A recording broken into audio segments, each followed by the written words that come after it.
I'm sorry. Hello, everybody.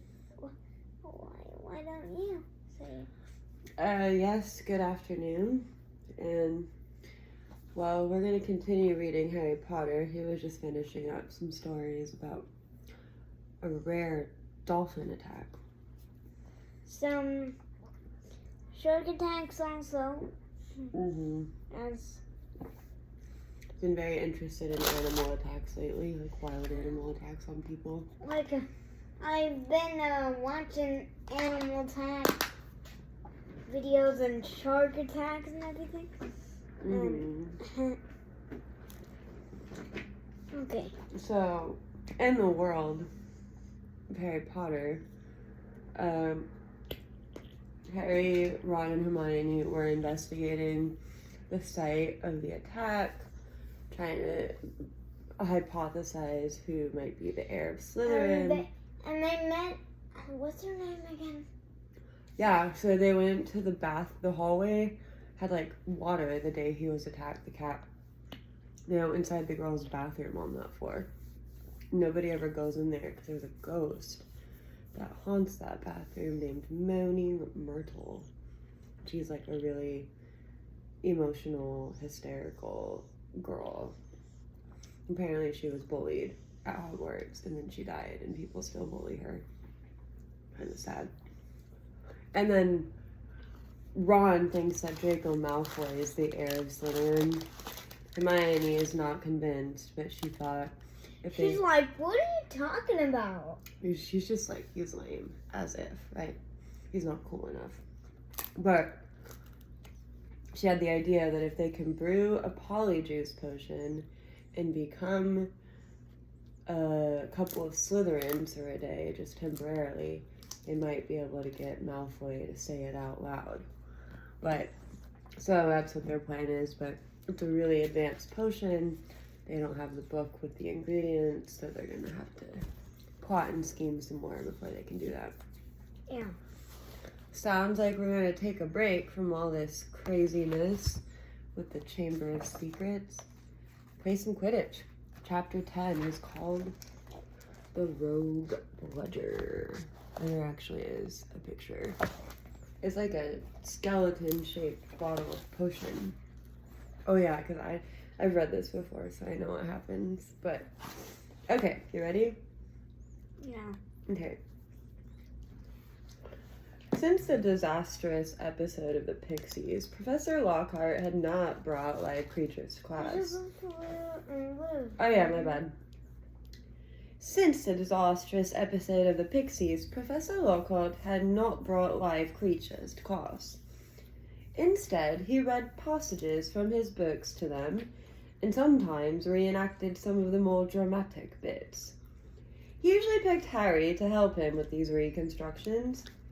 So far, Harry had been forced to play a simple Transylvanian villager whom Lockhart had cured of a babbling curse, a yeti with a head cold, and a vampire who had been unable to eat anything except lettuce since Lockhart had dealt with him. Harry was hauled to the front of the class during their very next Defense Against the Dark Arts lesson, this time acting as a werewolf. If he hadn't had a very good reason for keeping Lockhart in a good mood, he would have refused to do it. Nice loud howl, Harry. Exactly. And then, if you'll believe it, I pounced like this, slammed him to the floor. Thus, with one hand, I managed to hold him down. With my other, I put my wand to his throat. When we do spelling book over there, I think you better make some cards. Okay. How was that to you? Are they helpful? Yeah. Okay, we'll do cards. Okay. With one hand, with my other, I put my wand to his throat. Then I screwed up my remaining strength and performed the immensely complex Homorphous charm. He let out a piteous moan. Go on, Harry. Ah! Higher than that, good. The fur vanished, the fangs shrank, and he turned back into a man. Simple yet effective. And another village will remember me forever as the hero who delivered them from the monthly terror of werewolf attacks. And there's another full-length portrait of Gilderoy Lockhart. So, like, he's always smiling and signing photographs of himself, and his wall is decorated in pictures of himself. He's a very conceited, full of himself type person. Anyway, the bell rang and Lockhart got to his seat. Homework? Compose a poem about my defeat of the Wagga Wagga werewolf. Signed copies of Magical Me to the author of the best one. The class began to leave. Harry returned to the back of the room where Ron and Hermione were waiting. Ready? Harry muttered. Wait till everyone's gone, said Hermione nervously. All right. She approached Lockhart's desk, a piece of paper clutched tightly in her hand. Harry and Ron right behind her. Professor Lockhart, Hermione stammered.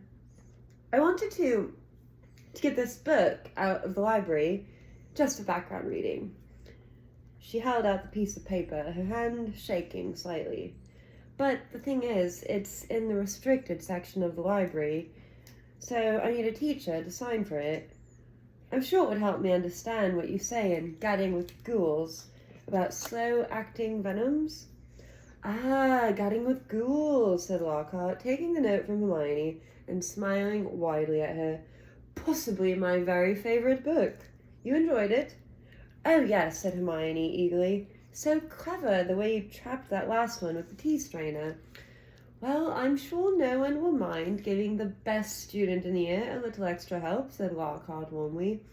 And he pulled out an enormous peacock quill. Oh, yeah, it's in the picture, too. It's got a peacock feather. Yeah. Yes, nice, isn't it? He said, misreading the revolted look on Ron's face. I usually save it for book signings. He scrawled an enormous, loopy signature on the note and handed it back to Hermione. So, Harry, said Lockhart, while Hermione folded the note with fumbling fingers and slipped it into her bag. Tomorrow's the first Quidditch match of the season, I believe. Gryffindor against Slytherin, is it not? I hear you're a useful player. I was a seeker, too. Win? You'll see. I was a seeker, too. I was asked to try for the national squad, but preferred to dedicate my life to the eradication of the dark forces. Still, if ever you feel the need for a little private training, don't hesitate to ask. Always happy to pass on my expertise to less able players. Harry made an indistinct noise in his throat, and then hurried off after Ron and Hermione. I don't believe it, he said, as the three of them examined the signature on the note. He didn't even look at the book we wanted. That's because he's a brainless git, said Ron. But who cares? We've got what we needed. He is not a brainless git, said Hermione shrilly, as they half ran towards the library. Just because he said you were the best student in the year. They dropped their voices as they entered the muffled stillness of the library. Madame Pince, the librarian, was a thin, irritable woman who looked like an underfed vulture. Most potent potions, she repeated suspiciously, trying to take the note from Hermione, but Hermione wouldn't let go. I was wondering if I could keep it, she said breathlessly. Oh, come on, said Ron, wrenching it from her grasp and thrusting it at Madame Pince. We'll get you another autograph. Lockhart will sign anything if it stands still long enough. Madame Pince held the note up to the light as though determined to detect a forgery, but it passed the test.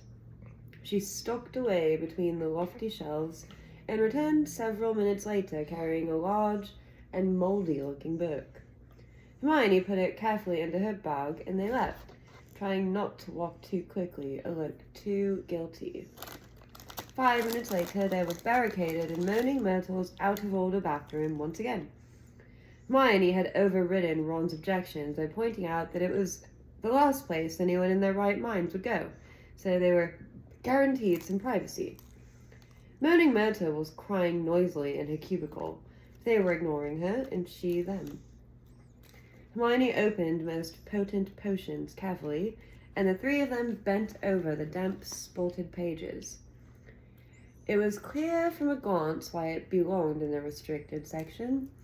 Some of the potions had effects almost too gruesome to think about, and there were some very unpleasant illustrations, which included a man who seemed to have been turned inside out, and a witch sprouting several extra pairs of arms out of her head. Ooh. "Here it is," Hermione said excitedly, as she found the page headed "The Polyjuice Potion." It was decorated with drawings of people halfway through transforming into other people. Harry sincerely hoped the artist had imagined the looks of intense pain on their faces. "This is the most complicated potion I've ever seen," said Hermione, as they scanned the recipe. "Lacewing flies, leeches, foxweed, and knotgrass," she murmured, running her finger down the list of ingredients. "Well, they're easy enough. They're in the student store cupboard. We can help ourselves." "Ooh, look, powdered horn of a bicorn. Don't know where we're going to get that. Shredded skin of a boomslang. That'll be tricky too. And of course, a bit of whoever we want to change into." "Excuse me," said Ron sharply. "What do you mean, a bit of whoever we're changing into? I'm drinking nothing with crab's toenails in it." Hermione continued as though she hadn't heard him. "We don't have to worry about that yet, though, because we add those bits last." Ron turned, speechless, to Harry, who had another worry. "Do you realize how much we're going to have to steal, Hermione? Shredded skin of boomslang? That's definitely not in the student's cupboard. What are we going to do, break into Snape's private stores? I don't know if this is a good idea." Hermione shut the book with a snap.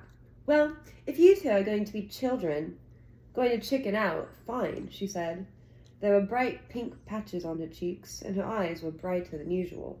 "I don't want to break rules, you know.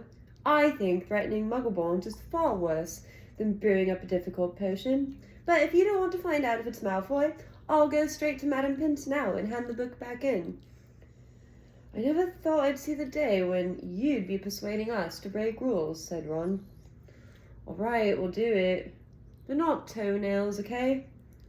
"How long will it take to make, anyway?" said Harry, as Hermione, looking happier, opened the book again.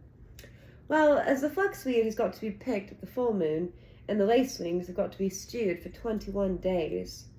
I'd say it'd be ready in about a month if we can get all the ingredients." "A month?" said Ron.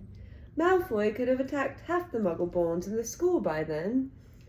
But Hermione's eyes narrowed dangerously again, and he added swiftly, "But it's the best plan we've got, so full steam ahead, I say." However, while Hermione was checking that the coast was clear for them to leave the bathroom, Ron muttered to Harry, "It'll be a lot less hassle if you can just knock Malfoy off his broom tomorrow." Harry woke early on Saturday morning and lay for a while thinking about the coming Quidditch match. He was nervous, mainly at the thought of what Wood would say if Gryffindor lost, but also at the idea of facing a team mounted on the fastest racing brooms gold could buy. He had never wanted to beat Slytherin so badly. After half an hour of lying there with his insides churning, he got up, dressed, and went down to breakfast early, where he found the rest of the Gryffindor team huddled at the long, empty table, all looking uptight and not speaking much. As 11 o'clock approached, the whole school started to make its way down to the Quidditch stadium. It was a muggy sort of day, with a hint of thunder in the air. Ron and Hermione came hurrying over to wish Harry good luck as he entered the changing rooms. The team pulled on their scarlet Gryffindor robes and sat down to listen to Wood's usual pre-match pep talk. "Slytherin have better brooms than us," he began. "No point denying it, but we've got better people on our brooms. We've trained harder than they have. We've been flying in all weathers." "Too true," muttered George Weasley. "I haven't been properly dry since August. And we're going to make them rue the day they let that little bit of slime, Malfoy, buy his way onto their team." Chest heaving with emotion, Wood turned to Harry. "It'll be down to you, Harry, to show them that a seeker has to have something more than a rich father. Get to that snitch before Malfoy, or die trying, Harry, because we've got to win today. We've got to." So, no pressure, Harry, said Fred, winking at him. As they walked out onto the pitch, a roar of noise greeted them. Mainly cheers, because Ravenclaw and Hufflepuff were anxious to see Slytherin beaten, but the Slytherins in the crowd made their boos and hisses heard too. Madam Hooch, the Quidditch teacher, asked Flint and Wood to shake hands, which they did, giving each other threatening stares and gripping rather harder than was necessary. On my whistle, said Madam Hooch. 3, 2, 1. Sorry. With a roar from the crowd to speed them upwards, the 14 players rose towards the leaden sky. Harry flew higher than any of them, squinting around for the snitch. All right there, Scarhead, yelled Malfoy, shooting underneath him as though to show off the speed of his broom. Harry had no time to reply. At that very moment, a heavy black bludger came pelting towards him. He avoided it so narrowly that he felt it ruffle his hair as he passed. Close on, Harry, said George, streaking past him with his club in his hand, ready to knock the bludger back toward a Slytherin. Harry saw George give the bludger a powerful whack in the direction of Adrian Pusey, but the bludger changed direction in midair and shot straight for Harry again. Harry dropped quickly to avoid it, and George managed to hit it hard towards Malfoy. Once again, the bludger swerved like a boomerang and shot at Harry's head. Harry put on a burst of speed and zoomed towards the other end of the pitch. He could hear the bludger whistling along behind him. What was going on? Bludgers never concentrated on one player like this. It was their job to try and unseat as many people as possible. Fred Weasley was waiting for the bludger at the other end. Harry ducked as Fred swung at the bludger with all his might. The bludger was knocked off course. That's done it, Fred yelled happily, but he was wrong. As though it was magnetically attracted towards Harry, the bludger pelted after him once more, and Harry was forced to fly off at full speed. It had started to rain. Harry felt heavy drops fall onto his face, splattering onto his glasses. He didn't have a clue what was going on in the rest of the game until he heard Lee Jordan, who was commentating, say, "Slytherin leads 60 points to 0. Wow, he got 6 goals. The Slytherin superior brooms were clearly doing their jobs, and meanwhile the mad bludger was doing all it could to knock Harry out of the air. Fred and George were now flying so close to him on either side that Harry could see nothing at all except their flailing arms and had no chance to look for the snitch, let alone catch it. Someone's tampered with this bludger, Fred grunted, swinging his bat with all his might as it launched a new attack on Harry. We need time out, said George, trying to signal to Wood and stop the bludger, breaking Harry's nose at the same time. Wood had obviously got the message. Madam Hooch's whistle rang out, and Harry, Fred, and George dived for the ground, still trying to avoid the mad bludger. What's going on? Said Wood, as the Gryffindor team huddled together, while the Slytherins in the crowd jeered. We're being flattened. Fred, George, where were you when that bludger stopped Angelina scoring? We were 20 feet above her, stopping the other bludger murdering Harry, Oliver, said George angrily. Someone's fixed it. It won't leave Harry alone. It hasn't gone for anyone else all game. The Slytherins must have done something to it. But the bludgers have been locked in Madam Hooch's office since our last practice, and there was nothing wrong with them then, said Wood anxiously. Madam Hooch was walking towards them. Over her shoulder, Harry could see the Slytherin team jeering and pointing in his direction. Listen, said Harry as she came nearer and nearer. With you two flying round me all the time, the only way I'm going to catch the snitch is if it flies up my sleeve. Go back to the rest of the team and let me deal with the rogue one. Don't be thick, said Fred. It'll take your head off. Wood was looking from Harry to the Weasleys. Oliver, this is mad, said Alicia Spinnet angrily. You can't let Harry deal with that thing on his own. Let's ask for an inquiry. If we stop now, we'll have to forfeit the match. If we stop now, we'll have to forfeit the match, said Harry, and we're not losing to Slytherin just because of a mad bludger. Come on, Oliver, tell them to leave me alone. This is all your fault, George said angrily to Wood. Get the snitch or die trying. What a stupid thing to tell him. Madam Hooch had joined them. Ready to resume play? She asked Wood. Wood looked with a determined look on Harry's face. Ooh, this is a beautiful picture, look. It's full length, so there's Harry on his broom in the rain, and there's a rainbow. And there's Malfoy right behind him. Okay, so this is a full-length portrait of Harry in the rain, trying to see. And there's a rainbow in the corner, can you see it? And there's Malfoy on his tail. Wow, that's so beautiful. Okay. Alright, he said. Fred, George, you heard Harry. Leave him alone and let him deal with the bludger on his own. The rain was falling more heavily now. On Madam Hooch's whistle, Harry kicked hard into the air and heard the telltale whoosh of the bludger behind him. Higher and higher Harry climbed. He looped and swooped, spiraled, zigzagged, and rolled. Slightly dizzy, he nevertheless kept his eyes wide open. Rain was speckling his glasses and rang up his nostrils as he hung upside down, avoiding another fierce dive from the bludger. He could hear laughter from the crowd.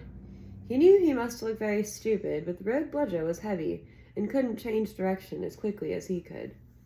He began a kind of roller coaster ride around the edges of the stadium, squinting through the silver sheets of rain to the Gryffindor goalposts, where Adrian Pusey was trying to get past Wood. A whistling in Harry's ear told him the bludger had just missed him again. He turned right over and sped in the opposite direction. Training for the ballet, Potter, yelled Malfoy as Harry was forced to do a stupid kind of twirl in midair to dodge the bludger. Off Harry fled, and the bludger trailing a few feet behind him. And then, glaring back at Malfoy in hatred, he saw it, the golden snitch. It was hovering inches above Malfoy's left ear, and Malfoy, busy laughing at Harry, hadn't seen it.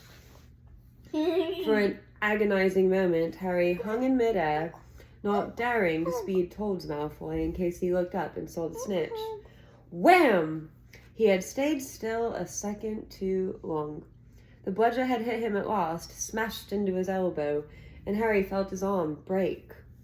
Dimly dazed by the searing pain in his arm, he slid sideways on his rain-drenched broom, one knee still crooked over it, his right arm dangling useless at his side. The bludger came pelting back for a second attack, this time aiming at his face. Harry swerved out of the way, one idea firmly lodged in his numb brain. Get to Malfoy. Through a haze of rain and pain, he dived for the shimmering, sneering face below him and saw its eyes widen with fear. Malfoy thought Harry was attacking him. What the? He gasped, careering out of Harry's way. Harry took his remaining hand off his broom and made a wild snatch. He felt his fingers close on the cold snitch, but was now only gripping the broom with his legs, and there was a yell from the crowd below as he headed straight for the ground, trying hard not to pass out. With a splattering thud, he hit the mud and rolled off his broom. His arm was hanging at a very strange angle. Riddled with pain, he heard, as though from a distance, a good deal of whistling and shouting. He focused on the snitch clutched in his good hand. He said vaguely, we've won. And he fainted. He came round, rain falling on his face, still lying in the pitch, with someone leaning over him. He saw a glitter of teeth. Oh no, not you, he moaned. Doesn't know what he's saying, said Lockhart loudly, to the anxious crowd of Gryffindors pressing around them. Not to worry, Harry. I'm about to fix your arm. No, said Harry. I'll keep it like this, thanks. He tried to sit up, but the pain was terrible. He heard a familiar clicking noise nearby, I don't want a photo of this, Colin, he said loudly. Lie back, Harry, said Lockhart soothingly. It's a simple charm I've used countless times. Why can't I just go to the hospital wing, said Harry through clenched teeth. He should really, Professor, said Muddy Wood, who couldn't help grinning, even though his seeker was injured. Great capture, Harry. Really spectacular. Your best yet, I'd say. Through the thicket of legs around him, Harry spotted Fred and George Weasley wrestling the rogue Bludger into a box. It was still putting up a terrible fight. Stand back, said Lockhart, who was rolling up his jade green sleeves. No, don't, said Harry weakly. But Lockhart was twirling his wand and a second later had directed it straight at Harry's arm. A strange and unpleasant sensation started at Harry's shoulder. Does that happen? In the movie? Yeah. Yeah. Does he get hurt? His arm's broken. Now it's about to be worse. A strange and unpleasant sensation started at Harry's shoulder and spread all the way down to his fingertips. It felt as though his arm was being deflated. He didn't dare look at what was happening. He had shut his eyes, his face turned away from his arm, but his worst fears were realized as the people above him gasped, and Colin Creevey began clicking away madly. His arm didn't hurt anymore, but nor did it feel remotely like an arm. Ah, said Lockhart. Yes, well, that can sometimes happen, but the point is the bones are no longer broken. That's the thing to bear in mind, so Harry, just toddle up to the hospital wing. Mr. Weasley, Miss Granger, would you escort him? And Madame Pomfrey will be able to tidy you up a bit. As Harry got to his feet, he felt strangely lopsided. Taking a deep breath, he looked down at his right side. What he saw nearly made him pass out again. Poking out of the end of his robes was what looked like a thick, flesh-colored rubber glove. He tried to move his fingers. Nothing happened. Lockhart hadn't mended Harry's bones. He had removed them. So his arm has no bones in it now. It's just like a floppy stick of skin. Madame Pomfrey was not at all pleased. You should have come straight to me, she raged, holding up the sad, limp remainder of what, half an hour before, had been a working arm. I can mend bones in a second, but growing them back. You will be able to, won't you? Said Harry, desperately. I'll be able to, certainly, but it will be painful, said Madame Pomfrey grimly, throwing Harry a pair of pajamas. You'll have to stay the night. Hermione waited outside the curtain drawn round Harry's bed, while Ron helped him into his pajamas. It took a while to stuff the rubbery, boneless arm into his sleeve. How can you stick up for Lockhart now, Hermione, eh? Ron called through the curtain, as he pulled Harry's limp fingers through the cloth. If Harry had wanted deboning, he would have asked. Anyone can make a mistake, said Hermione. And it doesn't hurt anymore, does it, Harry? No, said Harry, but it doesn't do anything else either. As he swung himself onto the bed, his arm flapped pointlessly. What did I laugh about? I don't know. What are you laughing about? He said eh. He says eh? He said eh, so... Mm. Mm-hmm. Mm. Mm-mm-mm. Mm-hmm. Mm-hmm. Goosey. What? Okay. So his arms flapping around. Hermione and Madame Pomfrey came around the curtain. Madame Pomfrey was holding a large bottle of something called Skelegro. That was what was on the chapter. So here's a full page of what the Skelegro looks like. It's like a creepy looking potion. You're in for a rough night, she said, pouring out a steaming beakerful and handing it to him. Regrowing bones is nasty business. So was taking the Skelegro. It burned Harry's mouth and throat as it went down, making him cough and splutter. Still tut-tutting about dangerous sports and inept teachers, Madame Pomfrey retreated, leaving Ron and Hermione to help Harry gulp down some water. "We won, though," said Ron, a grin breaking across his face. "That was some catch you made." Malfoy's face. He looked ready to kill. "I want to know how he fixed that bludger," said Hermione darkly. "We can add that to the list of questions we'll ask him when we've taken the Polyjuice potion," said Harry, sinking back into his pillows. "I hope it tastes better than this stuff." "If it's got bits of Slytherin in it, you've got to be joking," said Ron. The door of the hospital wing burst open at that moment. Filthy and soaking wet, the rest of the Gryffindor team had arrived to see Harry. "Unbelievable flying, Harry," said George. "I've just seen Marcus Flint yelling at Malfoy. Something about having the snitch on top of his head and not noticing." Malfoy didn't seem too happy. They had brought cakes, sweets, and bottles of pumpkin juice. They gathered round Harry's bed and were just getting started on what promised to be a good party when Madame Pomfrey came storming over, shouting, "This boy needs rest. He's got 33 bones to regrow. Out! Out!" And Harry was left alone with nothing to distract him from the stabbing pains in his limp arm.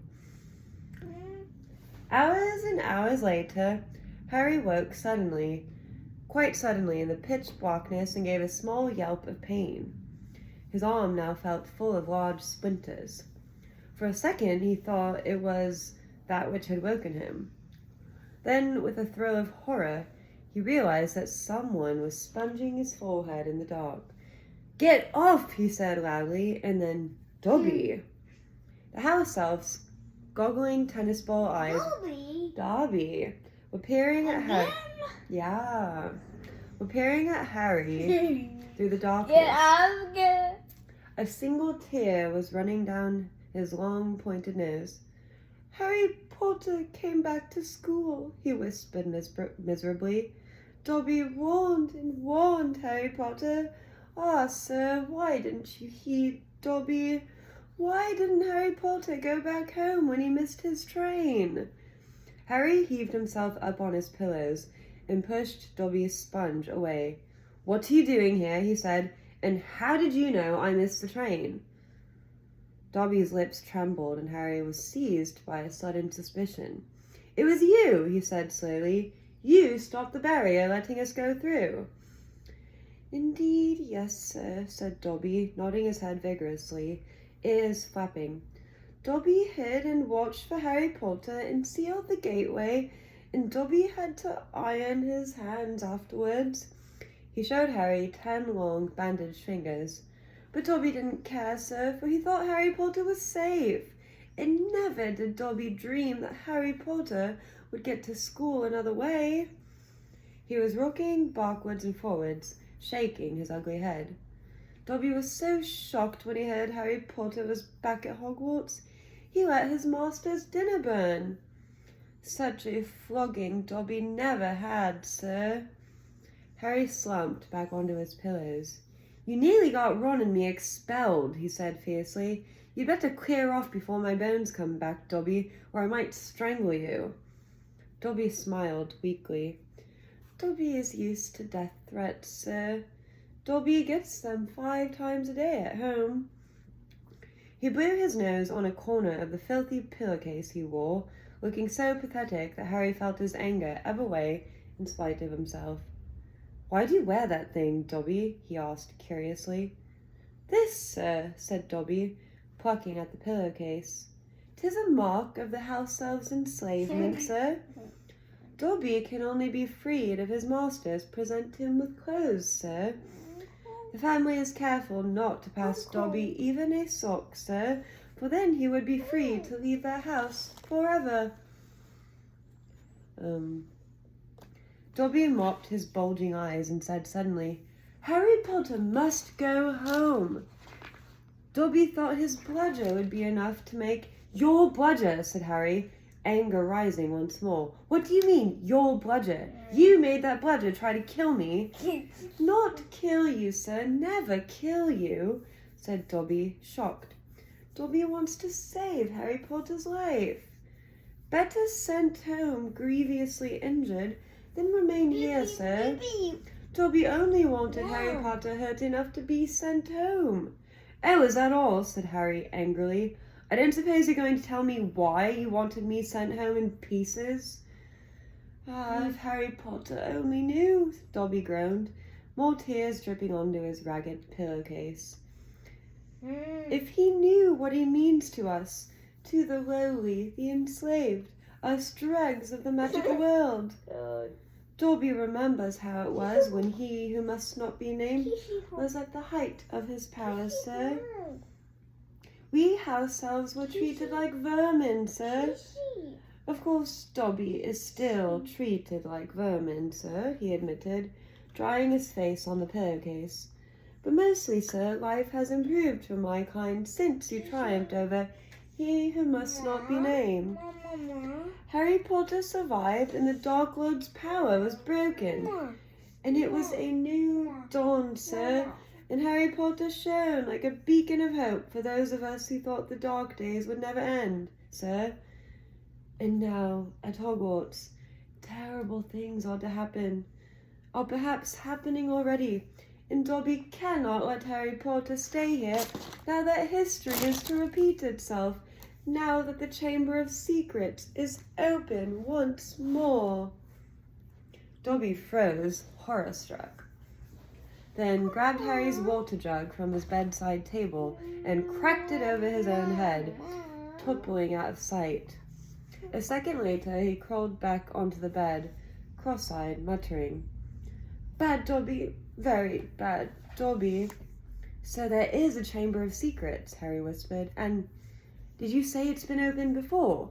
Tell me, Dobby." He seized the elf's bony wrist as Dobby's hand inched towards the water jug. "But I'm not Muggle-born. How can I be in danger from the chamber?" "Ah, sir, ask no more of poor Dobby," stammered the elf, his eyes huge in the dark. "Dark deeds are planned in this place, but Harry Potter must not be here when they happen. Go home, Harry Potter, go home. Harry Potter must not meddle in this, sir. It's too dangerous." "Who is it, Dobby?" Harry said, keeping a firm hold on Dobby's wrist to stop him hitting himself with the water jug again. "Who's opened it? Who opened it last time?" "Dobby can't, sir, Dobby can't." "Dobby mustn't tell," squealed the elf. "Go home, Harry Potter, go home." "I'm not going anywhere," said Harry fiercely. "One of my best friends is Muggle-born. She'll be first in line if the chamber really has been opened." "Harry Potter risks his own life for his friends," moaned Dobby in a kind of miserable ecstasy. "So noble, so valiant.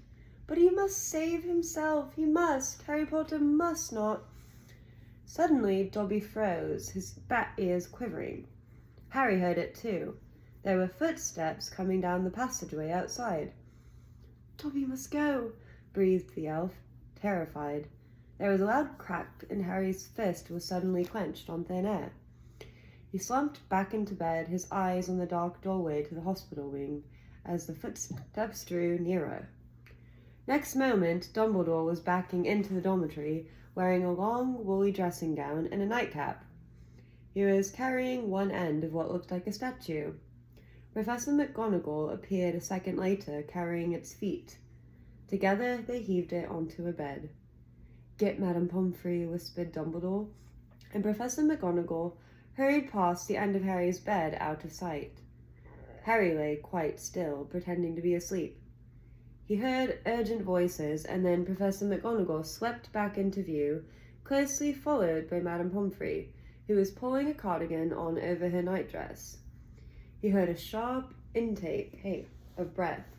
"What?" "Pay attention." "What happened?" Madame Pomfrey whispered to Dumbledore, bending over the statue on the bed. "Another attack," said Dumbledore. "Minerva found him on the stairs." "There was a bunch of grapes next to him," said Professor McGonagall. "We think he was trying to sneak up here to visit Potter." Harry's stomach gave a horrible lurch. Slowly and carefully he raised himself a few inches, so he could look at the statue on the bed. A ray of moonlight lay across its staring face. It was Colin Creevey. Hey.